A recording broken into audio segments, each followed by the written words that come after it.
श्रीमद्भागवत महापुराण दशम स्कंद उत्तरार्ध 75वां अध्याय 75 राजसूय यज्ञ की पूर्ति और दुर्योधन का अपमान। राजा परीक्षित ने पूछा, भगवन अजातशत्रु धर्मराज युधिष्ठिर के राजसूय यज्ञ महोत्सव को देखकर जितने मनुष्य, नरपति, ऋषि, मुनि और देवता आदि आए थे, वे सब आनंदित हुए, परंतु दुर्योधन को बड़ा दैख, बड़ी पीड़ा हुई। यह बात मैंने आपके मुख से सुनी है, आप कृपा करके इसका कारण बतलाइए। श्री शुकदेव जी कहते हैं, परीक्षित, तुम्हारे दादा युधिष्ठिर बड़े महात्मा थे। उनके प्रेम बंधन से बंधकर सभी बंधु बंधावों ने राजसूय यज्ञ में विभिन्न सेवा कार्य स्वीकार किया था। भीमसेन भोजनालय की देखरेख करते थे, दुर्योधन कोषाध्यक्ष थे, सहदेव अभ्यागतों के स्वागत सत्कार में नियुक्त थे और नकुल विविध प्रकार की सामग्री एकत्र करने का काम देखते थे। अर्जुन गुरुजनों की सेवा शुश्रूषा करते थे और स्वयं भगवान श्री कृष्ण आए हुए अतिथियों के पांव पखारने का काम करते थे। देवी द्रौपदी भोजन परसने का काम करती और उदशिरोमणि कर्ण खुले हाथों दान दिया करते थे। परीक्षित, इसी प्रकार सात्यकी, विकर्ण, हार्दिक्य, विदुर, भूरिश्रवा आदि बाहलिक के पुत्र और संतर्दन आदि राजसूय यज्ञ में विभिन्न कर्मों में नियुक्त थे। वे सब के सब वैसा ही काम करते थे जिससे महाराज युधिष्ठिर का प्रिय और हित हो। परीक्षित, जब ऋत्विज, सदस्य और बहुज्ञ पुरुषों का तथा अपने इष्ट मित्र एवं बंधु बांधवों का सुमधुर वाणी, विविध प्रकार की पूजा सामग्री और दक्षिणा आदि से भली भांति सत्कार हो चुका था तथा शिशुपाल भक्तवत्सल भगवान के चरणों में समा गया, तब धर्मराज युधिष्ठिर गंगा जी में यज्ञान स्नान करने गए। उस समय जब वे अवृत स्नान करने लगे, तब मृदंग, शंख, ढोल, नौबत, नगारे और नर्तकियां आनंद से झूम झूम कर नाचने लगीं। झुंड के झुंड गवैये गाने लगे और वीणा, बांसुरी तथा झांझ मंजीरे बजने लगे। इनकी तुमुल ध्वनि सारे आकाश में गूंज गई। सोने के हार पहने हुए यदु, सृंजय, कंबोज, कुरु, केकिया और कौशल देश के नरपति रंग बिरंगी ध्वजा पताकाओं से युक्त और खूब सजे धजे गजराजों, रथों, घोड़ों तथा सुसज्जित वीर सैनिकों के साथ महाराज युधिष्ठिर को आगे करके पृथ्वी को कंपाते हुए चल रहे थे। यज्ञ के सदस्य ऋत्विज और बहुत से श्रेष्ठ ब्राह्मण वेदमंत्रों का ऊंचे स्वर से उच्चारण करते हुए चले।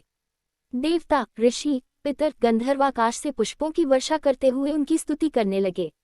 इंद्रप्रस्थ के नर नारी इत्र फुलेल, पुष्पों के हार, रंग बिरंगे वस्त्र और बहुमूल्य आभूषणों से सज धजकर एक दूसरे पर जल, तेल, दूध, मक्खन आदि रस डालकर भिगो देते, एक दूसरे के शरीर में लगा देते और इस प्रकार क्रीड़ा करते हुए चलने लगे। वारांगनाएं पुरुषों को तेल, गोरस, सुगंधित जल, हल्दी और गाढ़ी केसर मल देती और पुरुष भी उन्हें उन्हीं वस्तुओं से सराबोर कर देते। उस समय इस उत्सव को देखने के लिए जैसे उत्तम उत्तम विमानों पर चढ़कर आकाश में बहुत सी देवियां आई थीं, वैसे ही सैनिकों के द्वारा सुरक्षित इंद्रप्रस्थ की बहुत सी राजमहिलाएं भी सुंदर सुंदर पालकियों पर सवार होकर आई थीं। पांडवों के ममेरे भाई श्री कृष्ण और उनके सखा उन रानियों के ऊपर तरह तरह के रंग आदि डाल रहे थे। इससे रानियों के मुख लजीली मुस्कुराहट से खिल उठते थे और उनकी बड़ी शोभा होती थी। उन लोगों के रंग आदि डालने से रानियों के वस्त्र भीग गए थे। इससे उनके शरीर के अंग प्रत्यंग, वक्षस्थल, जंघा और कटिभाग कुछ कुछ दीख से रहे थे। वे भी पिचकारी और पात्रों में रंग भर भर कर अपने देवरों और उनके सखाओं पर उड़ेल रही थी। प्रेम भरी उत्सुकता के कारण उनकी चोटियों और जूड़ों के बंधन ढीले पड़ गए थे तथा उनमें गूंथे हुए फूल गिरते जा रहे थे। परीक्षित, उनका यह रुचिर और पवित्र विहार देखकर मलिन अंतःकरण वाले पुरुषों का चित्त चंचल हो उठता था, काम मोहित हो जाता था। चक्रवर्ती राजा युधिष्ठिर द्रौपदी आदि रानियों के साथ सुंदर सुंदर घोड़ों से युक्त एवं सोने के हारों से सुसज्जित रथ पर सवार होकर ऐसे शोभायमान हो रहे थे, मानो स्वयं राजसूय यज्ञ प्रयाज आदि क्रियाओं के साथ मूर्तिमान होकर प्रकट हो गया हो। ऋत्विजनों ने पत्नी सयाज एक प्रकार का यज्ञ कर्म तथा यज्ञान स्नान संबंधी कर्म करवाकर द्रौपदी के साथ सम्राट युधिष्ठिर को आचमन करवाया और इसके बाद गंगा स्नान। उस समय मनुष्यों की दुंदुभियों के साथ ही देवताओं की दुंदुभियां भी बजने लगीं। बड़े बड़े देवता, ऋषि, मुनि, पितर और मनुष्य पुष्पों की वर्षा करने लगे। महाराज युधिष्ठिर के स्नान कर लेने के बाद सभी वर्णों एवं आश्रमों के लोगों ने गंगा जी में स्नान किया, क्योंकि इस स्नान से बड़ा महापापी भी अपनी पाप राशि से तत्काल मुक्त हो जाता है। तदनंतर धर्मराज युधिष्ठिर ने नई रेशमी धोती और दुपट्टा धारण किया तथा विविध प्रकार के आभूषणों से अपने को सजा लिया। फिर ऋत्विज सदस्य, ब्राह्मण आदि को वस्त्राभूषण दे देकर उनकी पूजा की। महाराज युधिष्ठिर भगवत प्रायण थे, उन्हें सब में भगवान के ही दर्शन होते, इसलिए वे भाई, बंधु, कुटुंबी, नरपति, इष्ट मित्र, हितैषी और सभी लोगों की बार बार पूजा करते।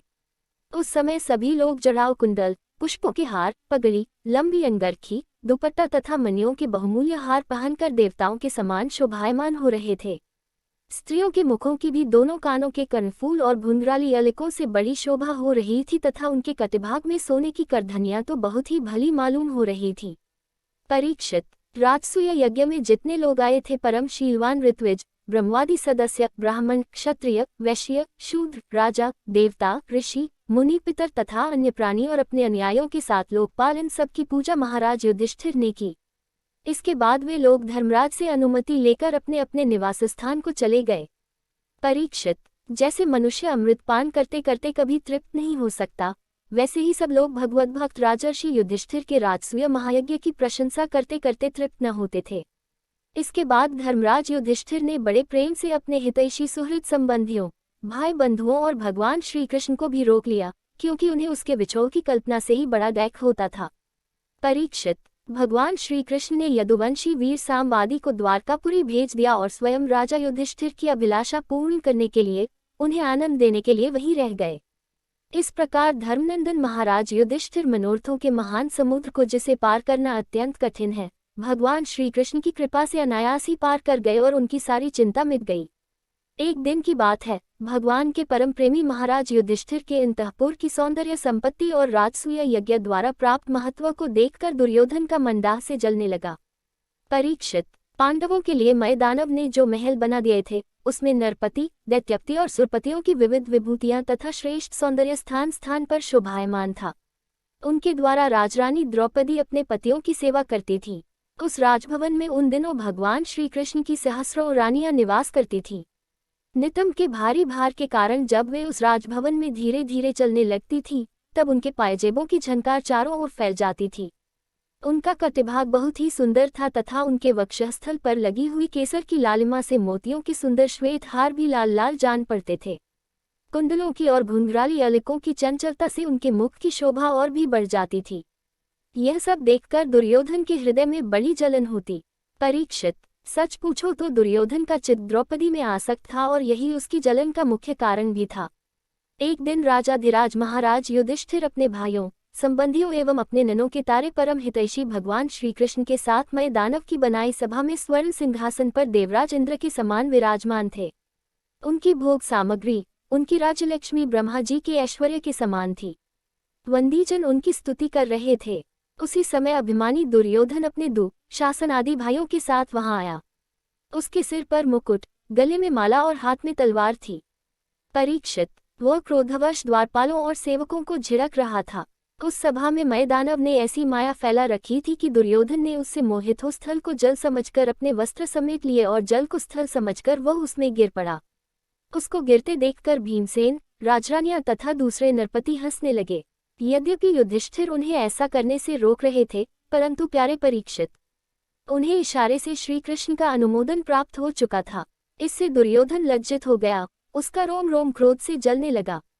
अब वह मुंह लटकाकर चुपचाप सभा भवन से निकलकर हस्तिनापुर चला गया। इस घटना को देखकर सत्पुरुषों में हाहाकार मच गया और धर्मराज युधिष्ठिर का मन भी कुछ खिन्न सा हो गया। परीक्षित, यह सब होने पर भी भगवान श्री कृष्ण चुप थे। उनकी इच्छा थी कि किसी प्रकार पृथ्वी का भार उतर जाए और सच पूछो तो उन्हीं की दृष्टि से दुर्योधन को वह भ्रम हुआ था। परीक्षित, तुमने मुझसे यह पूछा था कि उस महान राजसूय यज्ञ में दुर्योधन को दाह क्यों हुआ, जलन क्यों हुई, सो वह सब मैंने तुम्हें बतला दिया। दशम स्कंद, उत्तरार्ध, 76वां अध्याय। 76 शाल्व के साथ यादवों का युद्ध। श्री सुखदेव जी कहते हैं, परीक्षित, अब मनुष्य किसी लीला करने वाले भगवान श्री कृष्ण का एक और भी अद्भुत चरित्र सुनो। इसमें यह बतलाया जाएगा कि सौभ नामक विमान का अधिपति शाल्व किस प्रकार भगवान के हाथ से मारा गया।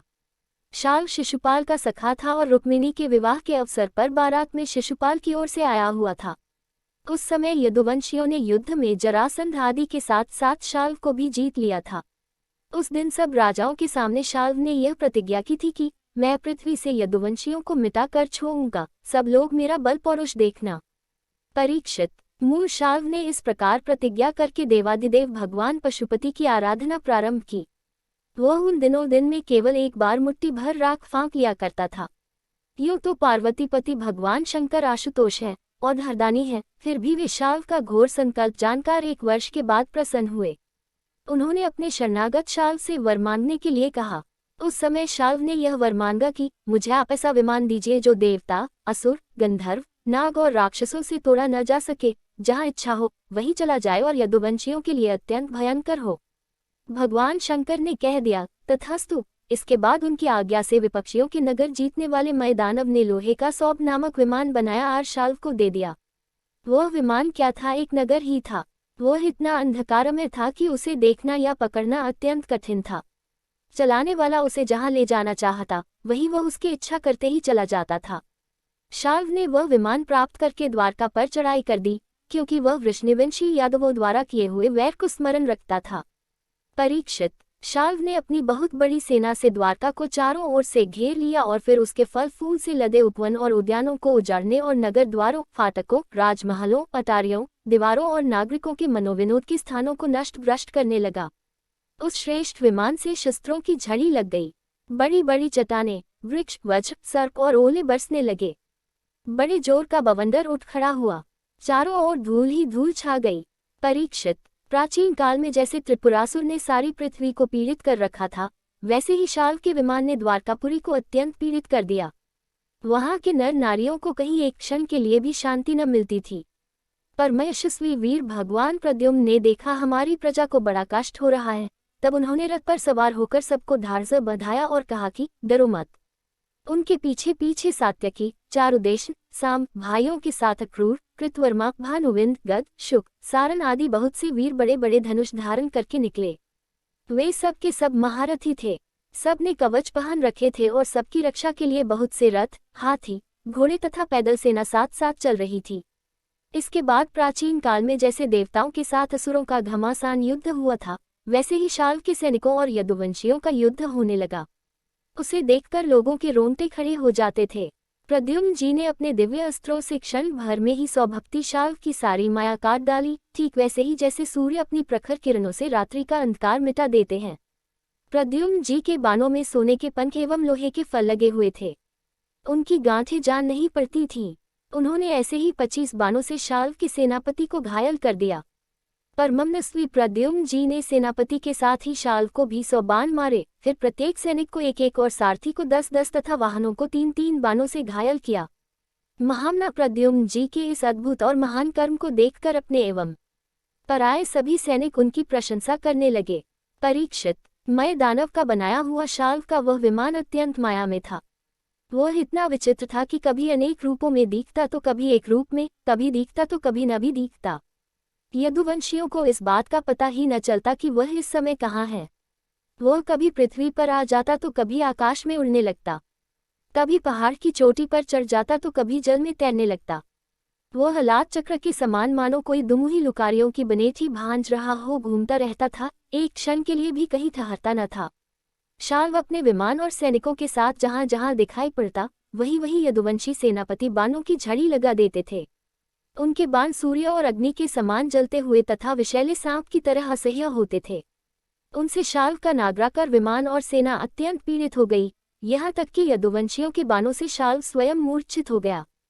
परीक्षित, शाल्व के सेनापतियों ने भी यदुवंशियों पर खूब शस्त्रों की वर्षा कर रखी थी, इससे वे अत्यंत पीड़ित थे, परंतु उन्होंने अपना अपना मोर्चा छोड़ा नहीं। वे सोचते थे कि मरेंगे तो परलोक बनेगा और जीतेंगे तो विजय की प्राप्ति होगी।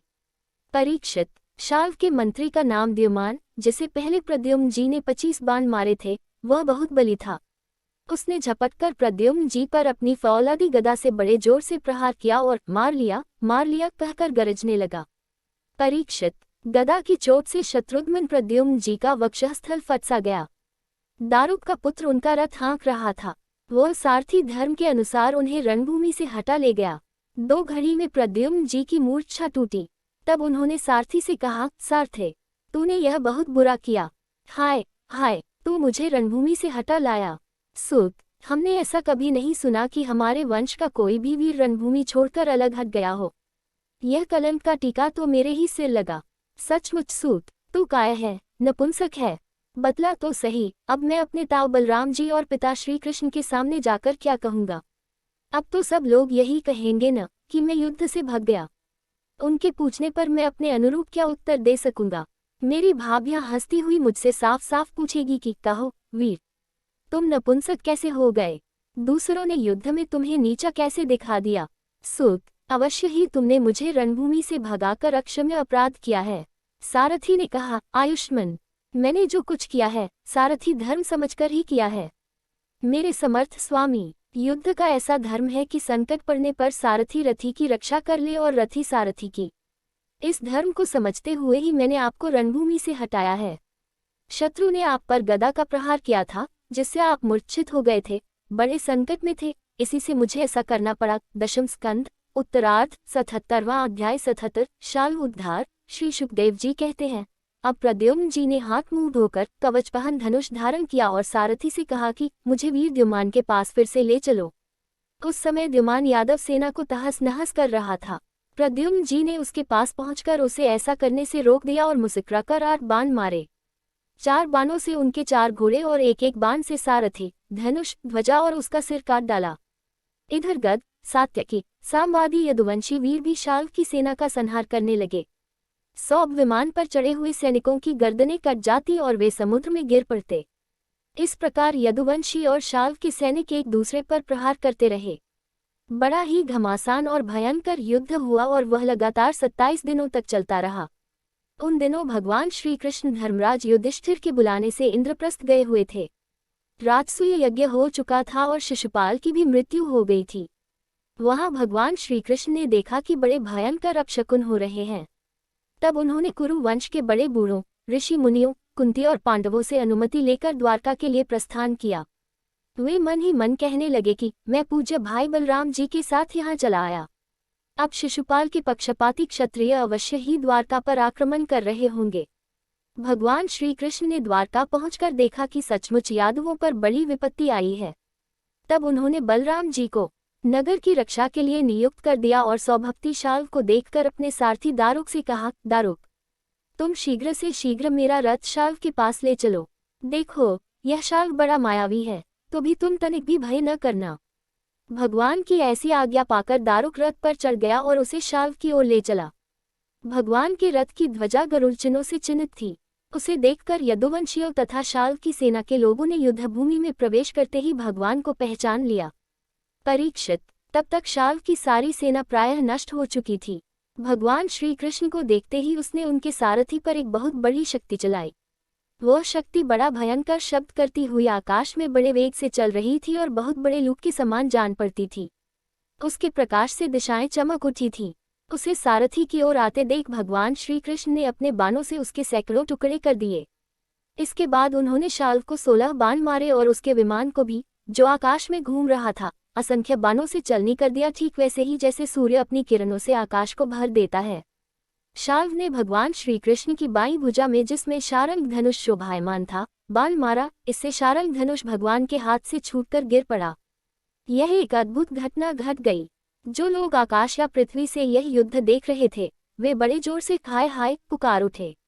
अब शाल्व ने गरज कर भगवान श्री कृष्ण से यूं कहा, मूर्ख, तूने हम लोगों के देखते देखते हमारे भाई और सखा शिशुपाल की पत्नी को हर लिया तथा भरी सभा में, जबकि हमारा मित्र शिशुपाल असावधान था, तूने उसे मार डाला। मैं जानता हूं कि तू अपने को अजेय मानता है। यदि मेरे सामने ठहर गया तो मैं आज तुझे अपने तीखे बाणों से वहां पहुंचा दूंगा, जहां से फिर कोई लौटकर नहीं आता। भगवान श्री कृष्ण ने कहा, रे मंद, तू वृथा ही बहक रहा है। तुझे पता नहीं कि तेरे सिर पर मौत सवार है। शूरवीर व्यर्थ की बकवाद नहीं करते, वे अपनी वीरता ही दिखलाया करते हैं। इस प्रकार कहकर भगवान श्री कृष्ण ने क्रोधित हो अपनी अत्यंत वेगवती और भयंकर गदा से शाल्व के जत्रुस्थान हंसली पर प्रहार किया। इससे वह खून उगलता हुआ कांपने लगा। इधर जब गदा भगवान के पास लौट आई, तब शाल्व अंतर्धान हो गया। इसके बाद 2 घड़ी बीतते बीतते एक मनुष्य ने भगवान के पास पहुंचकर उनको सिर झुकाकर प्रणाम किया और वह रोता हुआ बोला, मुझे आपकी माता देवकी जी ने भेजा है। उन्होंने कहा है कि अपने पिता के प्रति अत्यंत प्रेम रखने वाले महाबाहु श्री कृष्ण शाल्व तुम्हारे पिता को उसी प्रकार बांध कर ले गया है, जैसे कोई कसाई पशु को बांध कर ले जाए। यह प्रिय समाचार सुनकर भगवान श्री कृष्ण मनुष्य से बन गए। उनके मुंह पर कुछ उदासी छा गई। वे साधारण पुरुष के समान अत्यंत करुणा और स्नेह से कहने लगे, अहो, मेरे भाई बलराम जी को तो देवता अथवा असुर कोई नहीं जीत सकता। वे सदा सर्वदा सावधान रहते हैं। शाल्व का बल पौरुष तो अत्यंत अल्प है। फिर भी इसने उन्हें कैसे जीत लिया और कैसे मेरे पिताजी को बांध कर ले गया। सचमुच प्रारब्ध बहुत बलवान है। भगवान श्री कृष्ण इस प्रकार कह ही रहे थे कि शाल्व वसुदेव जी के समान एक माया रचित मनुष्य लेकर वहां आ पहुंचा और श्री कृष्ण से कहने लगा, मूर्ख, देख, यही तुझे पैदा करने वाला तेरा बाप है, जिसके लिए तू जी रहा है। तेरे देखते देखते मैं इसका काम तमाम करता हूँ। कुछ बल पौरुष हो तो इसे बचा। मायावी शाल्व ने इस प्रकार भगवान को फटकार कर माया रचित वसुदेव का सिर तलवार से काट लिया और उसे लेकर अपने आकाशस्थ विमान पर जा बैठा। परीक्षित, भगवान श्री कृष्ण स्वयं सिद्ध ज्ञानस्वरूप और महानुभाव हैं। वे यह घटना देखकर 2 घड़ी के लिए अपने स्वजन वसुदेव जी के प्रति अत्यंत प्रेम होने के कारण साधारण पुरुषों के समान शोक में डूब गए। परंतु फिर वे जान गए कि यह तो शाल्व की फैलाई हुई आसुरी माया ही है, जो उसे मय दानव ने बतलाई थी। भगवान श्री कृष्ण ने युद्धभूमि में सचेत होकर देखा, न वहां दूत है और न पिता का वह शरीर, जैसे स्वप्न में एक दृश्य दिखकर लुप्त हो गया हो। उधर देखा तो शाल्व विमान पर चढ़कर आकाश में विचर रहा है। तब वे उसका वध करने के लिए उद्यत हो गए। प्रिय परीक्षित, इस प्रकार की बात पूर्वापर का विचार न करने वाले कोई ऋषि कहते हैं। अवश्य ही वे इस बात को भूल जाते हैं कि श्री कृष्ण के संबंध में ऐसा कहना उन्हीं के वचनों के विपरीत है। कहाँ अज्ञानियों में रहने वाले शोक, मोह, स्नेह और भय, तथा कहाँ वे परिपूर्ण भगवान श्री कृष्ण जिनका ज्ञान, विज्ञान और ऐश्वर्य अखंडित है, एक रस है, भला उनमें वैसे भावों की संभावना ही कहाँ है। बड़े बड़े ऋषि मुनि भगवान श्री कृष्ण के चरण कमलों की सेवा करके आत्मविद्या का भली भांति संपादन करते हैं और उसके द्वारा शरीर आदि में आत्मबुद्धि रूप अनादि अज्ञान को मिटा डालते हैं तथा आत्मसंबंधी अनंत ऐश्वर्य प्राप्त करते हैं। उन संतों के परमगत स्वरूप भगवान श्री कृष्ण में भला मोह कैसे हो सकता है। अब शाल्व भगवान श्री कृष्ण पर बड़े उत्साह और वेग से शस्त्रों की वर्षा करने लगा था। अमोघ शक्ति भगवान श्री कृष्ण ने भी अपने बाणों से शाल्व को घायल कर दिया और उनके कवच, धनुष तथा सिर की मणि को छिन्न भिन्न कर दिया। साथ ही गदा की चोट से उसके विमान को भी जर्जर कर दिया। परीक्षित, भगवान श्री कृष्ण के हाथों से चलाई हुई गदा से वह विमान चूर चूर होकर समुद्र में गिर पड़ा। गिरने से पहले ही शाल्व हाथ में गदा लेकर धरती पर कूद पड़ा और सावधान होकर बड़े वेग से भगवान श्री कृष्ण की ओर झपटा। शाल्व को आक्रमण करते देख उन्होंने भाले से गदा के साथ उसका हाथ काट गिराया। फिर उसे मार डालने के लिए उन्होंने प्रलयकालीन सूर्य के समान तेजस्वी और अत्यंत अद्भुत सुदर्शन चक्र धारण कर लिया।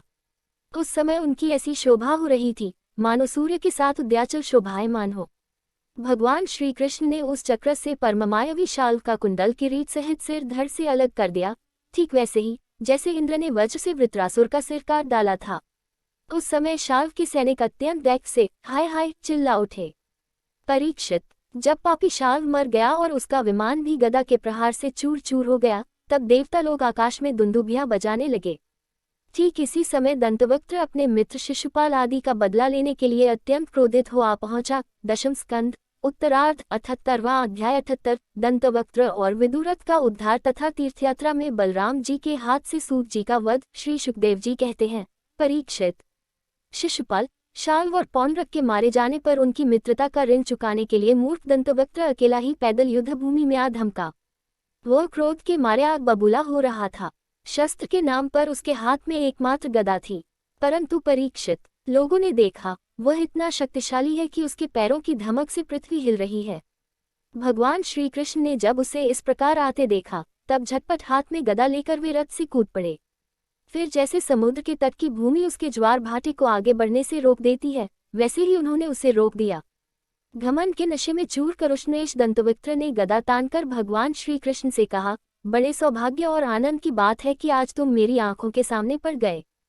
कृष्ण, तुम मेरे मामा के लड़के हो, इसलिए तुम्हें मारना तो नहीं चाहिए, परंतु एक तो तुमने मेरे मित्रों को मार डाला है और दूसरे एक मुझे भी मारना चाहते हो।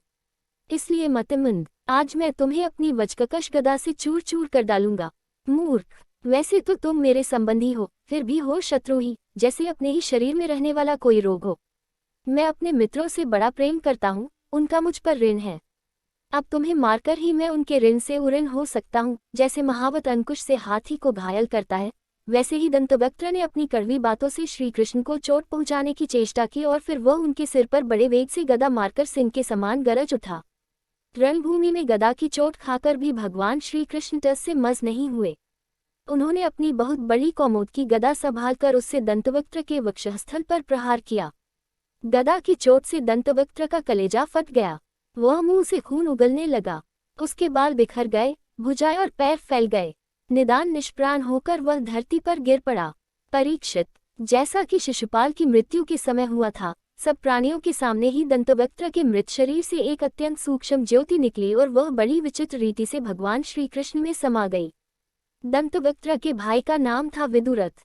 वह अपने भाई की मृत्यु से अत्यंत शोकाकुल हो गया। अब वह क्रोध के मारे लंबी लंबी सांस लेता हुआ हाथ में ढाल तलवार लेकर भगवान श्री कृष्ण को मार डालने की इच्छा से आया। राजेंद्र, जब भगवान श्री कृष्ण ने देखा कि अब वह प्रहार करना ही चाहता है, तब उन्होंने अपने छुरे की समान तीखी धार वाले चक्र से किरीट और कुंडल के साथ उसका सिर धड़ से अलग कर दिया।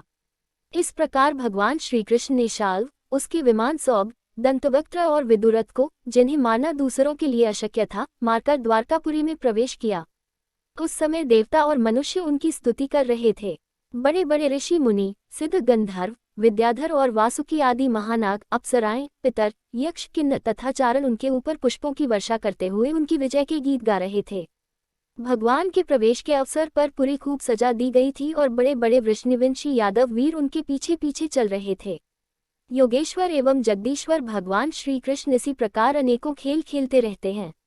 जो पशुओं के समान अविवेकी हैं, वे उन्हें कभी हारते भी देखते हैं, परंतु वास्तव में तो वे सदा सर्वदा विजयी ही हैं। एक बार बलराम जी ने सुना कि दुर्योधन आदि कौरव पांडवों के साथ युद्ध करने की तैयारी कर रहे हैं। वे मध्यस्थ थे, उन्हें किसी का पक्ष लेकर लड़ना पसंद नहीं था, इसलिए वे तीर्थों में स्नान करने के बहाने द्वारका से चले गए। वहां से चलकर उन्होंने प्रभास क्षेत्र में स्नान किया और तर्पण तथा ब्राह्मण भोजन के द्वारा देवता, ऋषि, पितर और मनुष्यों को तृप्त किया। इसके बाद वे कुछ ब्राह्मणों के साथ जिधर से सरस्वती नदी आ रही थी, उधर ही चल पड़े। वे क्रमशः पृथुदक, बिंदुसर, त्रितकूप, सुदर्शन तीर्थ, विशाल तीर्थ, ब्रह्मतीर्थ, चक्र तीर्थ और पूर्ववाहिनी सरस्वती आदि तीर्थों में गए। परीक्षित, तदनंतर यमुना तट और गंगा तट के प्रधान प्रधान तीर्थों में होते हुए वे नैमिषारण्य क्षेत्र में गए। उन दिनों नैमिषारण्य क्षेत्र में बड़े बड़े ऋषि सत्संगरूप महान सत्र कर रहे थे।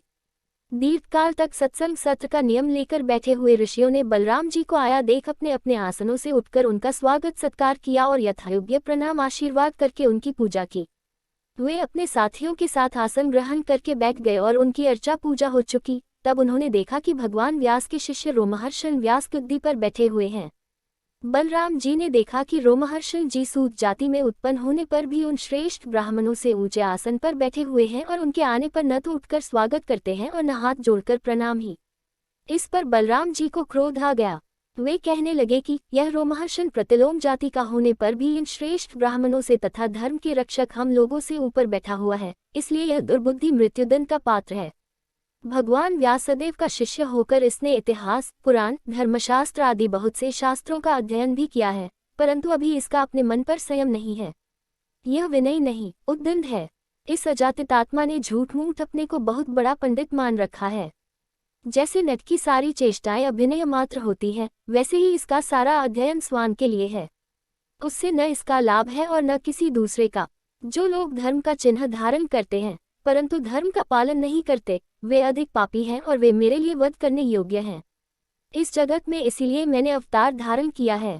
भगवान बलराम यद्यपि तीर्थयात्रा के कारण दुष्टों के वध से भी अलग हो गए थे, फिर भी इतना कहकर उन्होंने अपने हाथ में स्थित कुश की नोक से उन पर प्रहार कर दिया और वे तुरंत मर गए।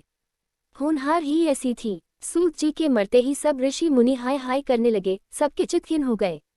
उन्होंने देवाधिदेव भगवान बलराम जी से कहा, प्रभु, आपने यह बहुत बड़ा अधर्म किया। यदुवंश शिरोमणि सूत जी को हम लोगों ने ही ब्राह्मणोचित आसन पर बैठाया था और जब तक हमारा यह सत्र समाप्त न हो तब तक के लिए उन्हें शारीरिक कष्ट से रहित आयु भी दे दी थी। आपने अनजान में यह ऐसा काम कर दिया जो ब्रह्महत्या के समान है। हम लोग यह मानते हैं कि आप योगेश्वर हैं, वेद भी आप पर शासन नहीं कर सकता। फिर भी आपसे यह प्रार्थना है कि आपका अवतार लोगों को पवित्र करने के लिए हुआ है। यदि आप किसी की प्रेरणा के बिना स्वयं अपनी इच्छा से ही इस ब्रह्महत्या का प्रायश्चित कर लेंगे तो इससे लोगों को बहुत शिक्षा मिलेगी। भगवान बलराम ने कहा, मैं लोगों को शिक्षा देने के लिए, लोगों पर अनुग्रह करने के लिए इस ब्रह्महत्या का प्रायश्चित अवश्य करूंगा, अतः इसके लिए प्रथम श्रेणी का जो प्रायश्चित हो आप लोग उसी का विधान कीजिए। आप लोग इस सूत को लंबी आयु, बल, इंद्रिय शक्ति आदि जो कुछ भी देना चाहते हो मुझे बतला दीजिए, मैं अपने योगबल से सब कुछ संपन्न किए देता हूँ। ऋषियों ने कहा, बलराम जी, आप ऐसा कोई उपाय कीजिए जिससे आपका शस्त्र, पराक्रम और इनकी मृत्यु भी व्यर्थ न हो और हम लोगों ने उन्हें जो वरदान दिया था वह भी सत्य हो जाए।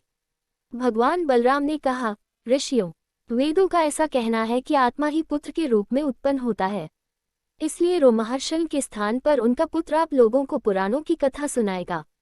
उसे मैं अपनी शक्ति से दीर्घायु, इंद्रिय शक्ति और बल दिए देता हूँ। ऋषियों, इसके अतिरिक्त आप लोग और जो कुछ भी चाहते हो मुझसे कहिए, मैं आप लोगों की इच्छा पूर्ण करूंगा। अनजान में मुझसे जो अपराध हो गया है उसका प्रायश्चित भी आप लोग सोच विचार कर बतलाइए, क्योंकि आप लोग इस विषय के विद्वान हैं। ऋषियों ने कहा, बलराम जी, इलवल का पुत्र बलवल नाम का एक भयंकर दानव है। वह प्रत्येक पर्व पर यहाँ आ पहुँचता है और हमारे इस सत्र को दूषित कर देता है। यदुनंदन, वो यहाँ आकर पीप, खून, विष्ठा, मूत्र, शराब और मांस की वर्षा करने लगता है। आप उस पापी को मार डालिए, हम लोगों की यह बहुत बड़ी सेवा होगी। इसके बाद आप एकाग्रचित से तीर्थों में स्नान करते हुए 12 महीनों तक भारतवर्ष की परिक्रमा करते हुए विचरण कीजिए। इससे आपकी शुद्धि हो जाएगी। दशम स्कंद, उत्तरार्ध, 79वां अध्याय। 79।